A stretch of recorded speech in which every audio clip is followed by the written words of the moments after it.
Hello, JTC 505. It's Chris Martinez here, and I'm here to share with you my research on the changing professional world. First person I interviewed was Nancy Newsom. She was a teacher from 1980 through 2007. And one of the first questions I asked her was whether or not she felt her workplace was diverse. And if not, if they encouraged more diversity and if they eventually transitioned to a more diverse workplace. I know what she mentioned was when she first started, there weren't a lot of women who were in leadership roles, as in principal roles in schools. And by the time she retired, she felt that mainly women were principals. Another question I asked her was about technology and whether or not whether her and her coworkers were fearful that maybe technology would replace their jobs. And what she stated to me was that she never felt they were afraid of new technology, but they were more approached it with optimism and how it could impact the schools. But if training wasn't thorough with how to use new systems like the smartboard, for instance, that a lot of times a lot of them would struggle being able to keep up with it, and they would eventually revert to old methods like using a chalkboard, for instance. So she did say eventually new technology did affect her and led to her having to retire a little earlier than she would have liked because she wasn't able to keep up with a lot of the new systems. But for the most part, they usually approached new technology with this sense of optimism and what it could do for them. I also asked her about whether or not a lot of the skills that were relevant to get into the workforce back then are still relevant today. And she stated that, yes, she does feel a lot of them are still relevant. Something like the getting a bachelor's degree, for instance. That's a must if you want to go into education.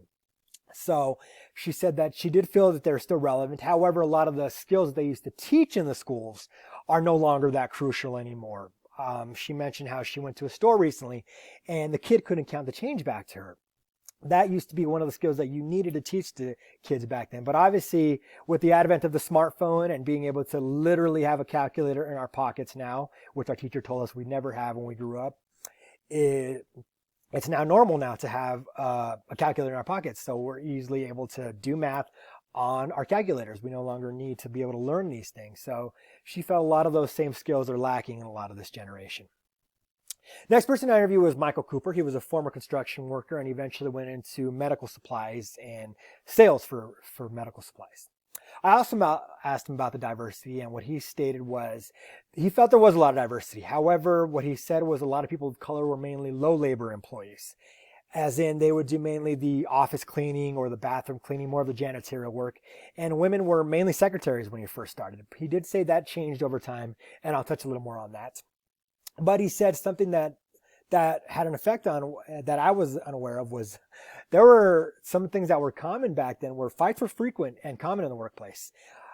He said that he felt that mainly it's because it was mainly a male world back then. So it was common for them to smoke a cigarette, for instance, around medical supplies is what they would do. And then after a shift, they would pop open a can of beer and drink it. So I thought that was pretty interesting. And he said, obviously, that's something that's a big no-no today, including fights. You'd probably get terminated for fighting in the workplace or popping open a can of beer in the workplace. But he said that was common back then. So that was interesting and something that I was unaware of. Finally, I asked him about the skills and the communication, whether or not that's still relevant today like it was back then. And he said what he loves about this generation is that safety and communication are a must today.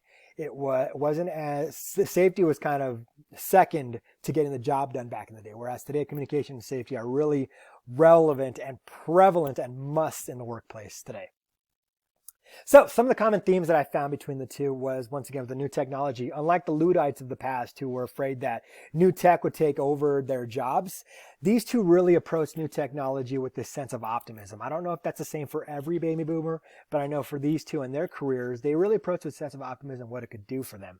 Eventually, it did hinder them a tad. I know Michael Cooper said he wasn't able to get a certain job because he was lacking in certain computer skills, and also Nancy had to retire a little early. But for the most part, they enjoyed seeing and enjoyed thinking about what the new tech could do for them.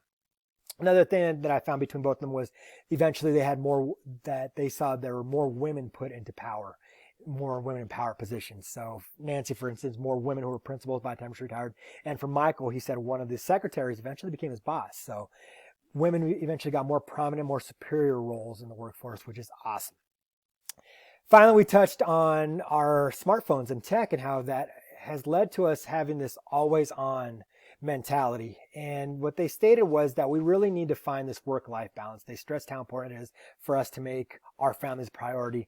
Nancy mentioned how it's important as a teacher to get as much schoolwork done at school as you can. That way when you get home, your kids and your significant other are your priority. And maybe once they're in bed, you can go and read an email or do a little bit more schoolwork, but make your family a must while they're up. Mike mentioned how you only get one shot with your family, so you can either waste it or you can enjoy it. So it is so crucial to make our family a priority when we get home. Focus on them, leave work at work. Well, that's all I've got for you guys. Thanks for your time. If you have any questions or comments, feel free to comment below. Thanks. I'll talk to you all soon.